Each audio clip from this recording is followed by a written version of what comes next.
का डाल बाऊ रंग चोली में केरा के रस में घोर का। सुन सुन के भैया के साली, सुन सुन के भैया के साली,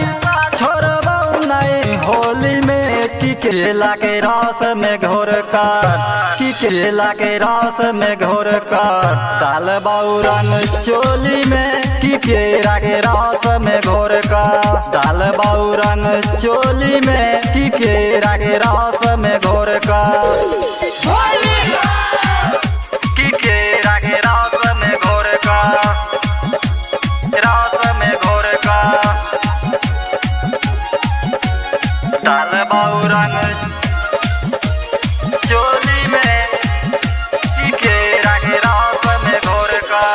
गोरे गोरे गाल तोहर करबौगे लाल पियर, बाजार बाजार का डालबौ छिया तोरा बहिन के देवर, छिया तोरा बहिन के देवर। गोरे गोरे गाल तोहर करबौगे लाल पियर, बाजार बाजार का डालबौ छिया तोरा बहिन के देवर। भोरे भोर भांग चढ़ा के, भोरे भोर भांग चढ़ा के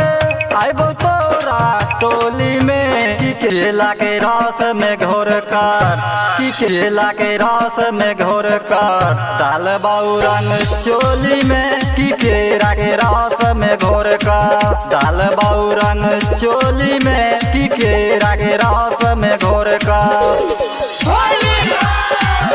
कि केरा के रस में घोर का रस में घोर का डाल बाऊ रंग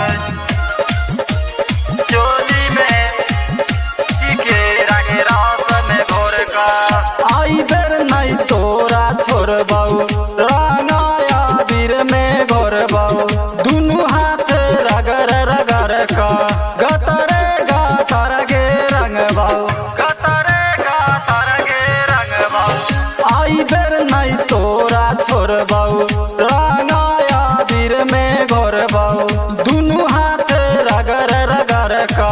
गतरे गातर गे रंगबौ। कहौ राइटर प्रदीप मुकेश, कहौ राइटर प्रदीप मुकेश आइबौ नहीं तोरा बोली में कि केला के रस में घोर कर, कि केला के रस में घोर कर डाल बाऊ रंग चोली में कि केरा के रस में घोर कर डाल बाऊ रंग चोली में कि केरा के रस में घोर